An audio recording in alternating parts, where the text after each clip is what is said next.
Sobat Sport, senang sekali bisa berjumpa lagi bersama Anda. Tentunya hanya di Sportholic, Ignite the Spirits of Sport.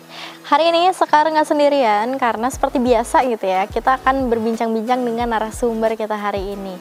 Yang juga beliau ini menekuni salah satu bidang olahraga dan ceritanya pastinya menarik untuk kita kulik dan kita bahas. Kira-kira narasumber kita siapa dan menekuni olahraga apa? Langsung aja kita sambut. Halo Kak, gimana kabarnya hari ini? Baik, Kakak baik? Alhamdulillah baik. Boleh dong kenalan dulu gitu sebenarnya. Tapi kok kayak nggak asing ya wajahnya ya.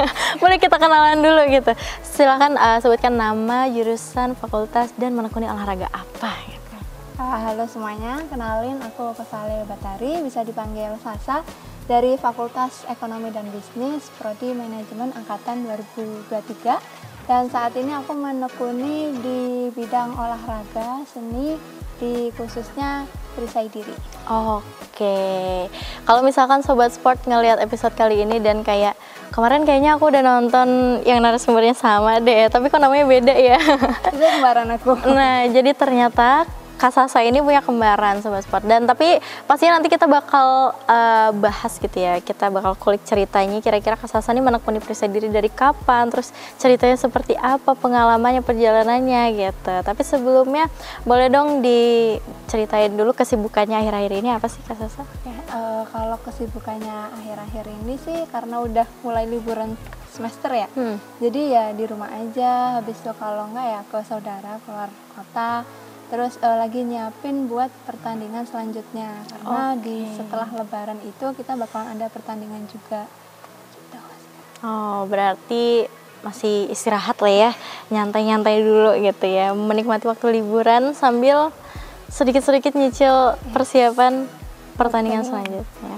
Oke, nah biar kita kenal dulu gitu ya sama perjalanannya Kak Sasa, boleh dong diceritain awal mulanya bisa gabung perisai diri tuh kayak gimana dan kapan gitu? Jadi awal aku ikut perisai diri itu awalnya karena dipaksa sih. Dipaksa karena papa aku itu pingin anaknya itu punya skill bela diri. Yang bekal kan, juga ya. Karena anak-anak papa itu cewek semua. Nah, karena aku sama kemarin aku itu anak terakhir, jadi kita itu disilat, sedangkan kakak-kakak aku itu di karate. Jadi papa itu ada kenalan gitu, terus coba kita dimasukin ke silat perisai diri. Nah, kebetulan itu ada di UB. Nah, dari situ kita mulai ikut latihan. Walaupun kita juga ngerasanya kayak nggak cocok, kurang passion gitu, karena kan awalnya gitu. Karena kan gapnya jauh kan sama teman-teman, kayak anak kuliahan sama anak SD kan beda jauh kan Kak. Jadi gabung di perisai diri UB itu teman-temannya adalah mahasiswa kuliah, gitu ya. Jadi itu sih ketidaknyamanannya itu dari situ, kenapa kita agak males, walaupun mereka itu sebenarnya welcoming banget ke kita, mereka itu baik-baik semua ke kita kayak gitu. Terus makin lama aku juga diberi kesempatan di SMP, SMA buat mewakili sekolah. Jadi aku itu masih tetap lanjut itu sampai sekarang. Terus kan udah mulai kuliah nih. Jadi teman-temannya kan juga udah pada kuliah semua. Nah, itu tuh menurut aku muncul rasa nyaman di situ karena kita udah mulai setara.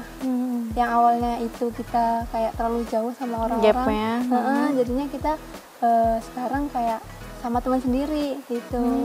Terus ngerasa yang teman-teman yang udah lama itu jadi kayak nganggep kita itu adiknya sendiri.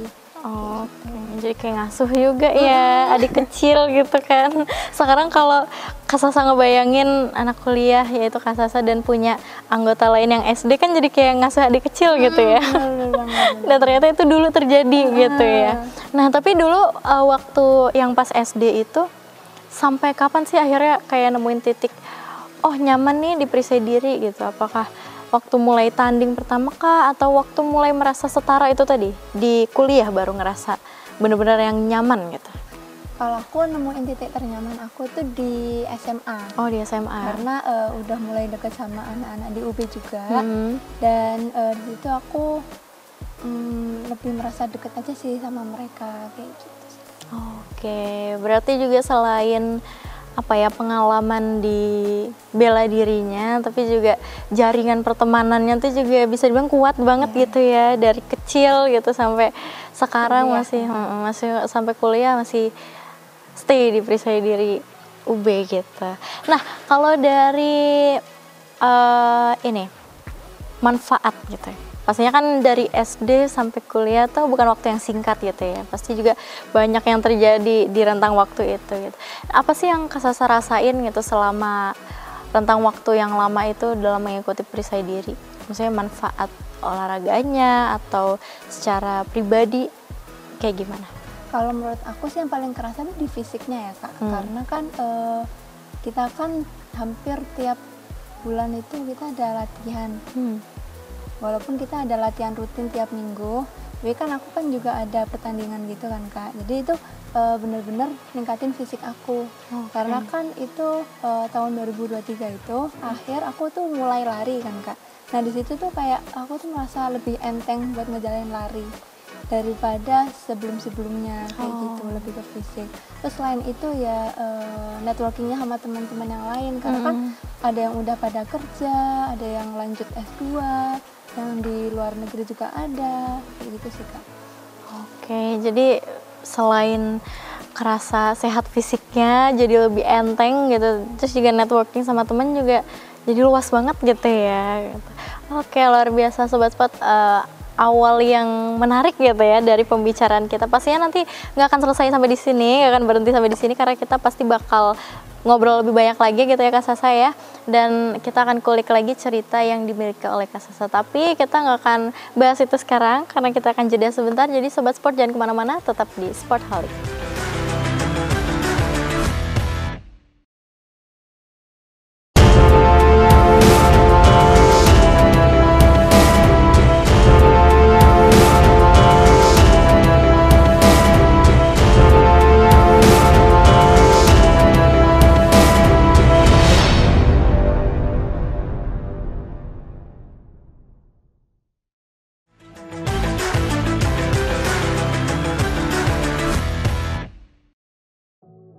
Hai Sobat Sport, welcome back to Sportholic. Masih sama Sekar dan juga narasumber kita hari ini yaitu Kak Sasa. Tadi kita udah kenalan gitu, dan juga Kak Sasa udah cerita awal mulanya ikut Perisai Diri itu kayak gimana. Ternyata dari SD yang awalnya dipaksa sampai akhirnya bisa nemuin titik nyamannya, dan berlanjut sampai sekarang gitu ya, sampai udah kuliah semester berapa kan? Semester 4 gitu kan. Tuh waktu yang lama gitu ya. Boleh dong kalau gitu diceritain gitu, apa sih yang bikin Kak Sasa nih akhirnya memilih untuk stay, bener-bener kayak memilih olahraga ini gitu? Menurut aku sih, aku kilas balik dulu aja ya Kak. Aku tuh sebenarnya tuh merasa kadang-kadang tuh di silat tuh bukan passion aku.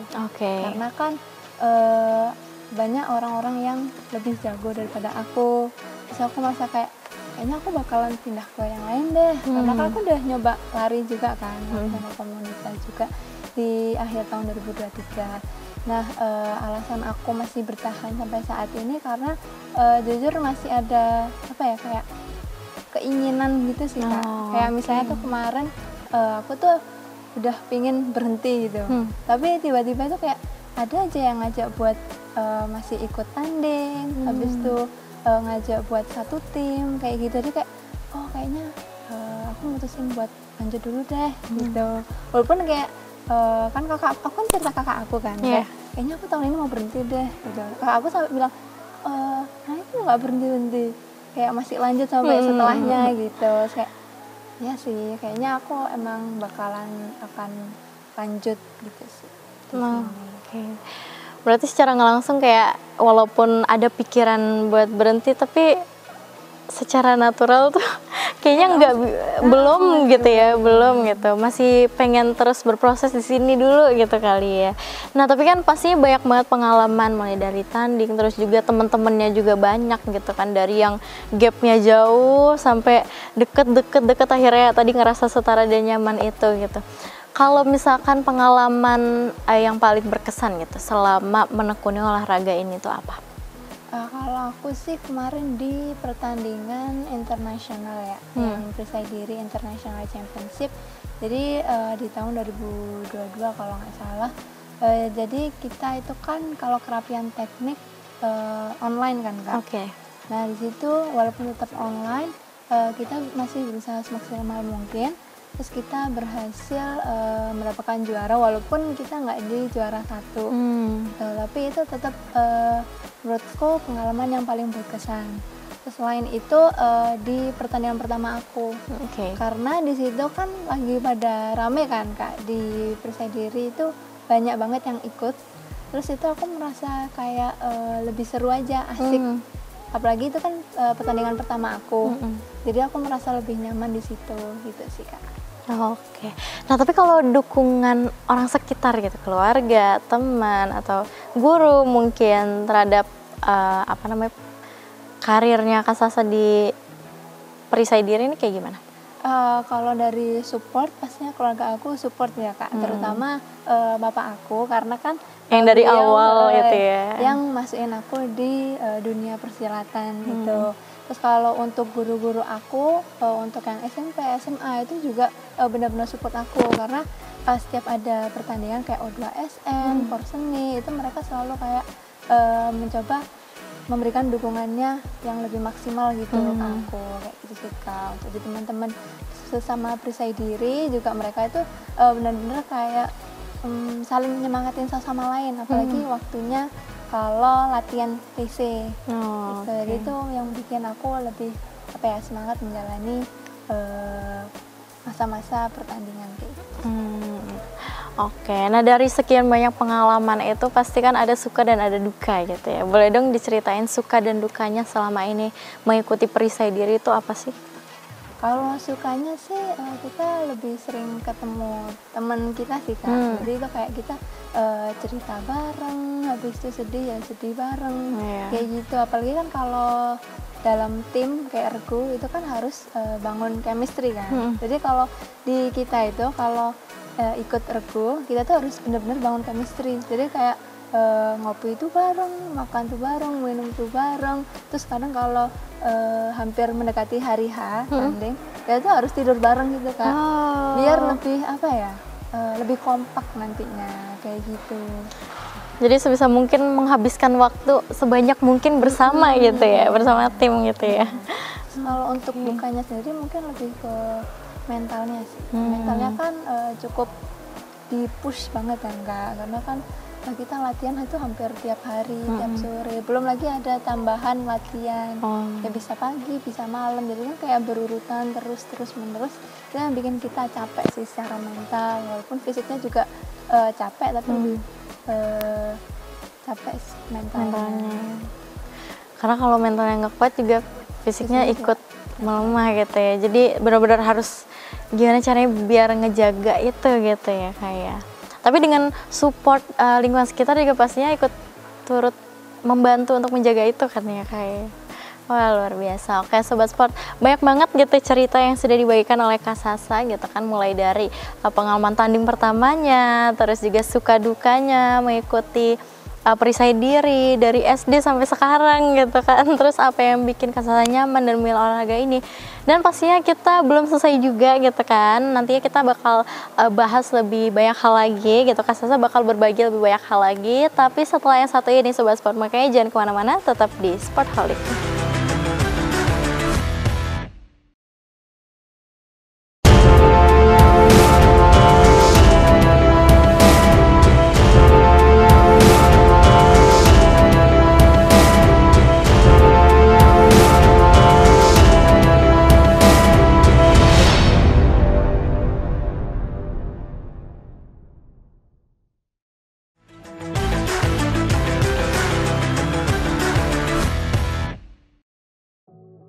Hai Sobat Sport, masih sama Sekar dan juga narasumber kita hari ini Kak Sasa di Sportholic, yang mana tadi kita udah bahas banyak banget gitu ya. Kak Sasa udah berbagi banyak hal. Tadi terakhir kita bahas tentang suka duka gitu yang dialami atau dirasakan Kak Sasa selama mengikuti Perisai Diri. Nah, tapi aku tertarik buat ngebahas pertandingan yang internasional tadi yang Kak Sasa singgung di awal yang saya angkat itu boleh dong diceritain lebih detail mungkin ya, kayak persiapan atau kesannya selama mengikuti pertandingan internasional itu tadi. Kalau dari aku sih, karena itu event internasional ya, jadi itu kita seleksinya tuh lebih banyak. Jadi dari seleksi kontingen, habis itu dari kota Malang, habis itu ke Jawa Timur. Nah dari Jawa Timur itu nanti kita bakal apa ya istilahnya kayak jadi kita bakalan dipilih untuk maju ke internasional itu, kayak gitu. Nah karena itu jadi proses rekrutmennya itu lebih panjang, terus latihannya itu lebih berkali-kali lipat, kayak gitu. Nah makanya dari itu kita chemistry-nya jadi kuat Lebih juga kuat, di situ. ya. Terus kan kalau di internasional kan banyak teman-teman baru dari luar Berbagai negeri, negara ya. itu ikut tanding. Nah disitulah keseruannya kayak gitu sih Kak. Untuk dukanya sih karena itu pas lagi COVID ya Kak. Jadi itu kayak ada beberapa nomor pertandingan itu yang dilaksanakan secara online. Sisanya dia untuk yang nomor fight itu dia hadir di sana di Bali kayak gitu. Cuma yang karena aku di terapian teknik, jadi aku belum bisa secara langsung tampil di Bali. Nah di tahun ini karena kan ada lagi kan. Event yang sama itu. Iya. Nah makanya itu aku harapannya sih bisa apa ya ikut ke sana ke Lombok kalau tahun ini. Oke. Nah tapi kalau dari yang tahun 2022 itu hasilnya seperti apa? Apakah sudah sesuai dengan yang diharapkan oleh Kak Sasa dan tim atau seperti apa? Kalau dari aku sih alhamdulillah kita udah dapet piala lah, dapet piagam kayak gitu. Tapi menurut aku itu belum target aku tuh belum segitu. Belum memenuhi target belum gitu memenuhi ya. Target aku karena kan kalau tantangannya kalau di event online itu karena kan kita harus ngetik video kan Kak. Nah kalau di video itu hasilnya itu energi kita itu lebih banyak terkuras ya. Kayak gitu. Jadi kita harus take video berkali-kali. Jadi kayak gitu. Terus harapannya sih di tahun ini aku bisa juara 1 lah di nomor pertandingan yang bakal aku ikutin nantinya. Amin. Ini yang mendoakan bukan cuma Kak Sasa dan teman-teman, tapi juga sobat sport yang menonton juga turut mendoakan gitu. Nah tapi kalau misalkan itu tadi kan harapan atau target di event internasional itu tadi ya. Kalau misalkan target pribadi gitu, Kak Sasa di perisai diri ini ada nggak sih pengen mencapai apa gitu, atau pengen ada satu pertandingan bergengsi yang ingin diikuti atau apa, ada nggak? Oke, kalau aku target untuk di perisai diri sih lebih sering latihan rutin aja sih Kak. Karena kan aku kalau di luar ada pertandingan itu aku lumayan jarang ikut latihan rutin. Jadinya aku pengen di tahun ini aku lebih sering ikut latihan rutin kayak gitu dan lebih kumpul sama teman-teman satu perguruan. Oke, mungkin boleh dong Kak Sasa disampaikan gitu harapannya. Kan Kak Sasa nih ikut berarti dari SD ikut di perisai UB gitu, dan juga pasti kan udah ikut pertandingan-pertandingan mulai dari tingkat regional sampai nasional bahkan internasional gitu ya, dan dari situ juga pasti kan mengalami banyak atau dinamikanya kerasa banget gitu ya. Ada nggak sih harapan buat perisai UB, buat diri Kak Sasa sendiri dan juga buat bela diri di Indonesia seperti apa? Kalau harapan ya Kak. Kalau harapan aku di perisai diri itu semoga kedepannya bisa lebih berkembang dan juga lebih bisa menjadi wadah bagi teman-teman yang ingin belajar silat, karena nggak ada kata terlambat buat belajar silat. Terus kalau untuk diri aku sendiri, semoga di tahun ini lebih rajin ibadahnya, rajin latihannya, rajin kuliahnya, dan lain sebagainya. Kalau harapan untuk yang silat secara umum, semoga teman-teman bisa melihat silat di sisi yang berbeda, karena kan kebanyakan kita dipandangnya lebih negatif gitu ya Kak. Padahal kita itu nggak yang selalu ngajak tawuran atau sebagainya. Padahal kita itu lebih mencari kedamaian daripada pertengkaran. Gitu sih. Oke, mungkin terakhir kalau misalkan nih ternyata ada sobat sport yang ada nih minat untuk ikut olahraga silat gitu kan, tapi masih ragu. Kira-kira apa sih yang bisa bikin kayak nggak usah ragu gitu, karena silat ini apa? Gitu. Kalau dari aku sih jalani dulu aja ya. Oke. Karena kan kita masih nggak tahu dalamnya tuh kayak gimana. Kalau kita kenalan dulu ya. Kalau kita nggak nyoba dulu, kita pasti bakalan stuck di situ. Jadi menurut aku sih dicoba dulu aja, jalanin. Kalau misalnya nyaman, kamu bisa mengembangkan skill dan potensi yang ada di diri kamu. Oke, luar biasa. Terima kasih banyak Kak Sasa karena sudah menyempatkan untuk hadir di sini, berbagi cerita dan pengalaman kepada sobat sport. Semoga siapapun yang menonton bisa mengambil hikmah dan manfaat dari obrolan kita hari ini gitu ya. Semoga Kak Sasa sehat dan sukses selalu gitu. Amin. Oke, sobat sport, itu tadi ya akhir dari perbincangan kita bersama dengan Kak Sasa yang menekuni olahraga bela diri di perguruan perisai diri. Semoga tadi cerita dan pengalaman yang Kak Sasa sampaikan bisa bermanfaat untuk kita semua. Dan sobat sport, jangan lupa buat terus saksikan Sportholic hanya di UB TV. Dan aku Sekar pamit undur diri. Terima kasih dan sampai jumpa di episode selanjutnya.